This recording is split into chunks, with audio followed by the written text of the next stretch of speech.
ગુજરાતના રાજકારણમાં મોટો ખળભળાટ સર્જાયો છે કે એક બાજુ આમ આદમી પાર્ટી છે તે જોરશોરથી 2027ની ચૂંટણી માટે અત્યારથી જ કામે લાગી ગઈ છે, પરંતુ બીજી બાજુ તેમના જ કહેવાય છે આમ આદમી પાર્ટીના જ એક સભ્ય, એક પરિવારના જ સભ્ય કહેવાય કરસનદાસ બાપુ ભાદરકા, તેમણે રાજીનામું આપ્યું છે। નમસ્કાર, BS9 TV ન્યૂઝમાં આપની સાથે હું ભગવતી વિશાવડિયા।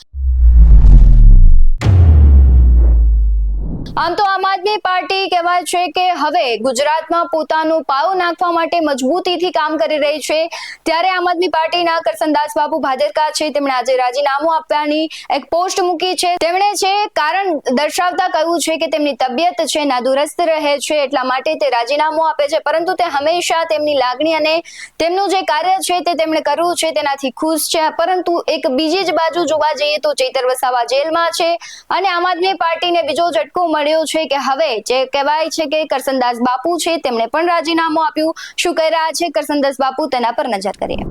જી કરસનદાસ બાપુ, આપે રાજીનામું આપ્યું છે આમ આદમી પાર્ટીમાંથી, શું કહેશો?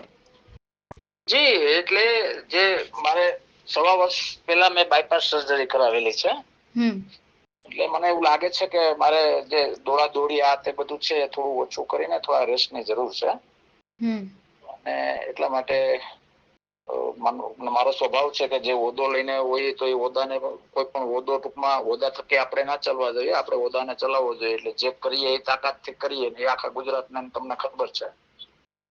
એટલે મને એવું થોડુંક સ્વાસ્થ્ય બેઝ ઉપર મને એવું લાગ્યું કે થોડોક આરામ કરી લો। પણ તમે આરામ પછી પણ કામ કરી શકતા હતા ને?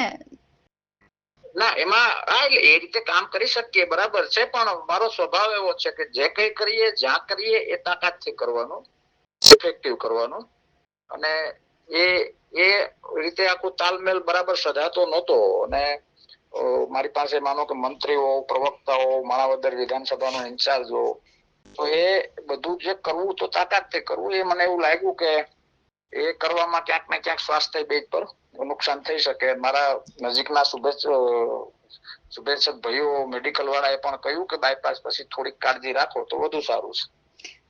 કરશનદાસ બાપુ, ખાસ તમારી ગેરહાજરી આમ આદમી પાર્ટીને કેટલી વર્તાશે? તમને નથી લાગી રહ્યું કે વધારે વર્તાશે આમ આદમી પાર્ટીને?